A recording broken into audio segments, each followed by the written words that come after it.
सेफ्ट्राइक्सोन जरासीम को मार देने वाली एक एंटीबायोटिक है और इसका ताल्लुक सेफलोस्पोरिन क्लास से है। सेफलोस्पोरिन के ये थर्ड जनरेशन से ताल्लुक़ रखता है। ये मुख्तलिफ़ किस्म के बैक्टीरियल इन्फेक्शन के इलाज के लिए इस्तेमाल होता है। सेफ्ट्राइक्सोन का मार्केट में कोई भी ओरल डोजेज फार्म नहीं होता। ये सिर्फ पेरेंटल यूज़ यानी इंट्रावेनसली या इंट्रामस्कुलरली इस्तेमाल के लिए तैयार किया जाता है। इस वीडियो में हम सेफ्ट्राइक्सोन के फेमस ब्रांड्स की बात करेंगे, इसके डोजेज फॉर्म के हवाले से बात करेंगे, इसके क्या क्या इस्तेमालात हैं, कौन से बैक्टीरियल इन्फेक्शन में ये इस्तेमाल होता है, इसकी नॉर्मल डोजेज क्या है, सेफ्ट्राइक्सोन के इस्तेमाल से कौन से कॉमन साइड इफ़ेक्ट्स देखने में आते हैं, इसकी कॉन्ट्रा इंडिकेशन क्या है, और लास्ट में हम इसकी शॉर्टली हाफ लाइफ के हवाले से बात करेंगे। सेफ्ट्राइक्सोन का इस्तेमाल मार्केट में 1982 से होता आ रहा है और इसे वर्ल्ड हेल्थ ऑर्गेनाइजेशन ने भी अपनी लिस्ट में शामिल किया हुआ है। मार्केट में इसके जो फेमस ब्रांड है वो रोसिफिन है। इसके अलावा ये एपिसेफिन और विनट्राइक्सोन के नाम से भी मशहूर है।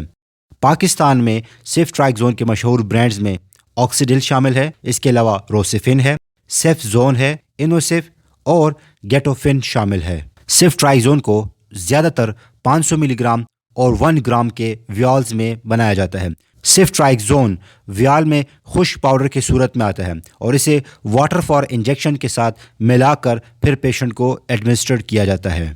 इसको एडमिनिस्टर करने का 2 ही तरीके हैं, या तो इंजेक्शन को रग के अंदर लगाया जाएगा यानी इंट्रावेनसली दिया जाएगा, या फिर मसल्स के अंदर लगाया जाता है जिसको हम इंट्रामस्कुलर या आईएम कहते हैं। सेफ्ट्राइक्सोन का इंजेक्शन लगने के बाद ये हमारी बॉडी में जाकर बैक्टीरिया के सेल वॉल के अंदर इंटर होता है। वहाँ इंटर होने के बाद ये उसकी सेल वॉल सिंथेसिस को रोकता है। इसके रोकने का तरीक़ाकार ये है कि ये पेनिसिलिन बाइंडिंग प्रोटीन के साथ बाइंड होकर बैक्टीरिया को किल कर देता है, जिससे बैक्टीरिया ख़त्म हो जाता है और यूँ इन्फेक्शन भी ठीक हो जाता है। जहाँ इन्फेक्शन की बात आई है तो दोस्तों, सेफ्ट्राइक्सोन हमारे ब्रेन में होने वाले इन्फेक्शन के लिए भी इस्तेमाल किया जाता है, जिसे मेनिंजाइटिस कहा जाता है। वो जरासीम जो हमारे लंग्स में इन्फेक्शन काज करते हैं जिसे नमूनिया कहा जाता है, और नमूनिया चाहे कम्युनिटी एक्वायर्ड नमूनिया हो या फिर हस्पताल में लगने वाला जिसको हॉस्पिटल एक्वायर्ड नमूनिया कहते हैं, दोनों किस्म के बैक्टीरियल इन्फेक्शन के इलाज के लिए सेफ्ट्राइक्सोन को प्रिस्क्राइब किया जाता है। सेफ्ट्राइक्सोन का इस्तेमाल हमारे मिडल एयर में होने वाले इन्फेक्शन के लिए भी दिया जाता है, जिसे ओटाइटिस मीडिया कहते हैं। सेफ्ट्राइक्सोन का इस्तेमाल बहुत ज़्यादा यूरिनरी ट्रैक्ट और हमारे गुर्दों के बैक्टीरियल इन्फेक्शन के इलाज के लिए भी किया जाता है। सेफ्ट्राइक्सोन का इस्तेमाल हमारे स्किन, सॉफ्ट टिश्यू, बोन्स और जॉइंट्स में होने वाले बैक्टीरियल इन्फेक्शन के इलाज में भी दिया जाता है। हार्ट के बैक्टीरियल इन्फेक्शन जिसे एंडोकार्डाइटिस कहते हैं, इस इन्फेक्शन के इलाज के लिए भी सेफ्ट्राइक्सोन को एडमिनिस्टर किया जाता है। इसके अलावा इसको गोनोरिया में भी प्रिस्क्राइब किया जाता है। गोनोरिया एक सेक्सुअली ट्रांसमिटेड डिजीज़ है जो कि मेल और फीमेल दोनों को मुतासिर करती है। सेफ्ट्राइक्सोन को चेस्ट के इन्फेक्शन में भी दिया जाता है, जिसे आम तौर पर क्रॉनिक ब्रोंकाइटिस कहते हैं। और सर्जरी करते वक्त मरीज़ को कोई और इन्फेक्शन न हो जाए तो उससे बचने के लिए भी सेफ्ट्राइक्सोन को प्रिस्क्राइब किया जाता है। सेफ्ट्राइक्सोन का इस्तेमाल ख़वातीन में होने वाले पेल्विक इन्फ्लेमेटरी डिजीज़ के इलाज के लिए भी दिया जाता है। इस इन्फेक्शन से फीमेल के रिप्रोडक्टिव ऑर्गन्स ख़राब हो सकते हैं, यहाँ तक कि फ़ीमेल्स को इनफर्टिलिटी भी हो सकती है। तो ऐसी सिचुएशन से बचने के लिए और इसके इलाज के लिए भी सेफ्ट्राइक्सोन को प्रिस्क्राइब किया जाता है, लेकिन इन इंडिकेशन में अक्सर इसको और एंटीबायोटिक्स के साथ मिलाकर दिया जाता है। सेफ्ट्राइक्सोन की इन डिफरेंट इंडिकेशन में डोज मुख्तलिफ है, लेकिन नॉर्मल जो इसकी डोज़ है वो 1 से 2 ग्राम ओडी के हिसाब से दी जाती है। निमोनिया में भी, इंट्रा एब्डोमिनल इन्फेक्शन में भी, यूटीआई में भी, और अगर क्रोनिक ऑब्स्ट्रक्टिव पल्मोनरी डिजीज़ हो तो इन सब में इसकी यही नॉर्मल डोज है।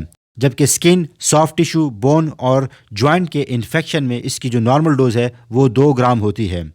और अगर दिल में इन्फेक्शन हो, एंडोकार्डाइटिस या फिर मेनिंजाइटिस हो, तो फिर इसकी डोज को बढ़ाकर 2 से 4 ग्राम ओडी के हिसाब से दी जाती है। लेकिन जब सेफ्ट्राइक्सोन के डोज 2 ग्राम से बढ़ जाए तो फिर इसको बीडी के हिसाब से दिया जाता है। गोनोरिया या सिफिलिस में इसकी जो नॉर्मल डोज है वो 500 मिलीग्राम से 1 ग्राम ओडी के हिसाब से है, जबकि प्री ऑपरेटिव प्रोफाइलेक्सिस में इसकी नॉर्मल डोज 2 ग्राम सिंगल डोज के हिसाब से है।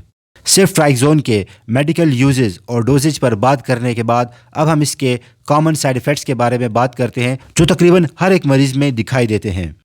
सेफ्ट्राइक्सोन का इस्तेमाल करने से पेशेंट्स को अक्सर नाजिया और वोमिटिंग होती है। इसके अलावा बाज़ पेशेंट्स को हेडेक भी होता है, डिजीनेस होती है, डायरिया होता है, loose stool, precipitate in the bile यानी गाल स्टोन भी हो सकता है बच्चों में ज़्यादा इस्तेमाल करने की वजह से। सेफ्ट्राइक्सोन के इस्तेमाल से स्किन रैशेस भी हो सकती हैं और बाज़ औक़ात सीवियर किस्म का डायरिया भी हो सकता है और इसके अलावा लीकोपीनिया भी हो सकता है। सेफ्ट्राइक्सोन की कॉन्ट्राइंडिकेशंस की बात करें यानी कौन सी सूरत हाल में इस दवाई को नहीं लेना चाहिए, तो इस दवाई का इस्तेमाल उन लोगों को बिल्कुल भी नहीं करना चाहिए जिनको सेफ्ट्राइक्सोन या सेफलोस्पोरिन या पेनिसिलिन से एलर्जी हो।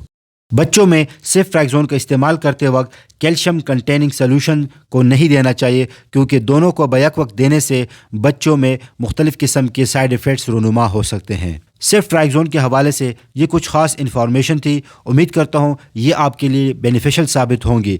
लाइक करें वीडियो को अगर आपको पसंद आई है और इस इन्फॉर्मेशन को शेयर करें उन लोगों के साथ जो सेफ्ट्राइक्सोन का इस्तेमाल कर रहे हैं।